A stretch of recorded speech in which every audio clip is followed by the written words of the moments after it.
Now say if you want a fun car for about 10 lakhs, your options are limited, which means that this Altroz Racer might be of interest to you, and here's what's new about it. Of course, Tata Motors has toyed with this idea many times before. There have been numerous go faster Indica prototypes, but these remain just that. That was until the Tiago and Tigor JTPs from 2018. These were genuinely lively and promised a lot, but were probably not the right formula to go about this idea on a mass scale. With the Altroz Racer, Tata Motors has made a serious effort again. It's roped in Narain Karthikeyan, who's helped develop a unique engine, suspension and steering tune for this car. A sportier exhaust note as well as a new hydraulic clutch have been added too. The engine in question is a 1.2-litre turbo-petrol from the Nexon, which puts out 120 PS and 170 Nm, pairing with a 6-speed manual. As you can see, I'm driving this Altroz Racer pretty hard out on the Coastt circuit, and it's quite clear that all the changes that have been made to the chassis have made it a much better driving car than what the regular Altroz was. For example, you find that the chassis itself, that Alpha architecture, we always felt that it had a lot of potential, and a lot of that has been unlocked here. It feels quite balanced around these fast flowing corners. Of course, we're not getting anywhere close to the limits of this car in the way that Narain did, but it feels reassuring, it feels confident. You have that sense that you can go faster if you could or if you wanted to, which is a good feeling to have. And this engine, of course, the outputs are quite substantial for what it is, but you also realize that in the way that it's delivered, the power, the performance, you have that torque right off idle, which powering out of corners like this over here, it really makes for easy, quick driving.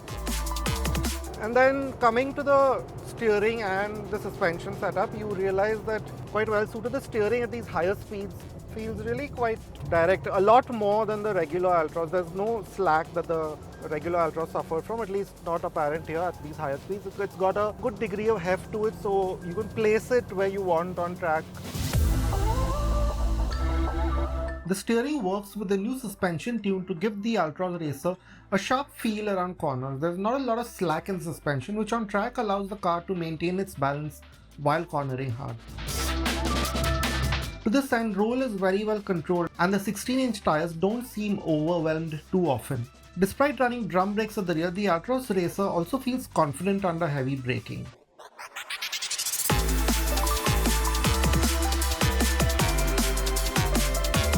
Now realistically, you won't be driving your Altroz Racer on track all that often, and in the real world, all these changes have actually made the Altroz just an all-round better car to drive in more or less most aspects.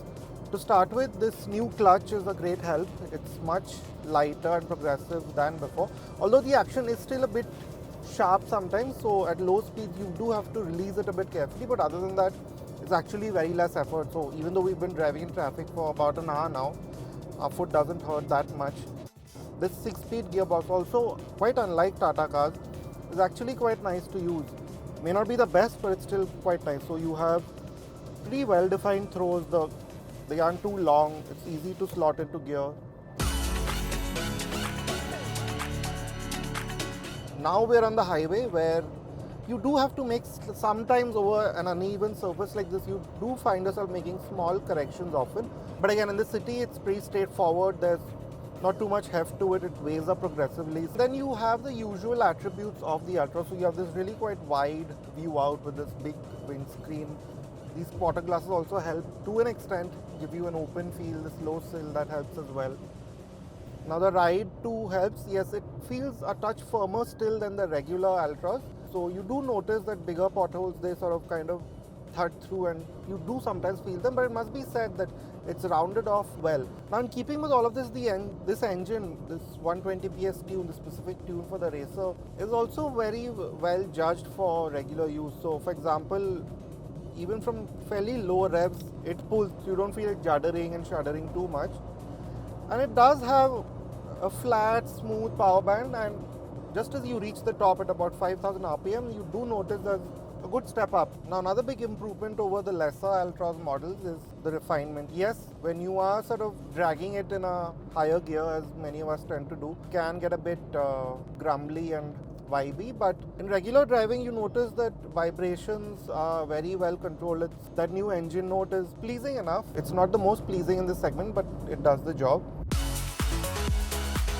Tata Motors has kept things subtle on the outside for the Altroz Racer. You get some bright dual-tone paint options and the stripes that already go with the Altroz's smart looks. But we would have also liked some more aggressive bumpers and vents like the JTP cars had. Following on, there could have also been a different alloy wheel design and more prominent racer badging. Now the Altroz has been around a while, but it must be said that the design still remains contemporary with these sort of flowing surfaces, these sort of concave finishes, this floating effect to the center, this arrangement here. It still looks like it's right up to date. And given that this is a slightly older car, you still get physical controls for the AC, which is a good thing to have considering the Nexon and the Harrier have moved to a fully capacitive touch panel here, more or less. And on top of that, you notice that you have these varying materials and finishes, which is again a recurring Tata theme. And again, like in those other cars, it works here too, to give you a sense of quality which is greater than what maybe the car otherwise would have.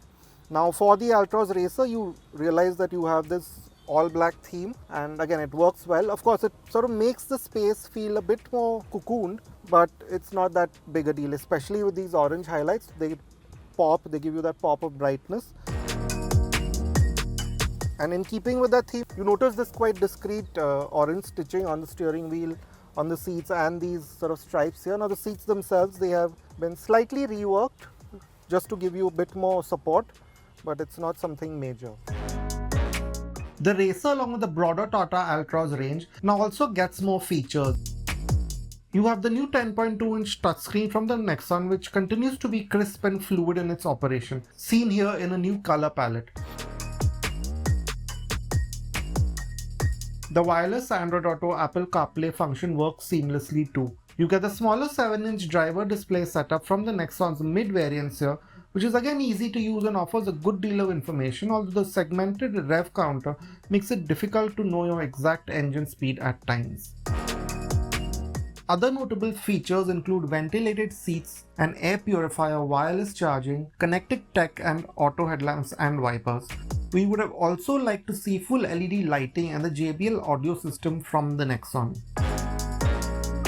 Safety continues to be a strong suit. The Altroz has been rated 5 stars earlier, and you now get 6 airbags as standard, ESP, and a clear 360-degree camera system with blind view monitors.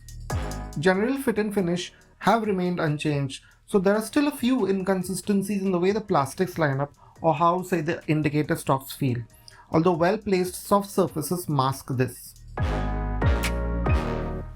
Now that good practicality, of course, you remember those 90-degree doors which were a big talking point for the Altroz. They're still there. And with this Alpha architecture, you still have that flat floor or nearly flat floor. So it just immediately gives you a good sense of space at the back. Now, you'll notice that knee, leg and headroom is also par for the course in this segment. It's not the biggest car here. Maybe something like the Baleno is probably bigger in the back, but it's comfortable. So for me at least, I have enough headroom. Maybe someone taller than me will find it difficult with the way the roof is scooped out.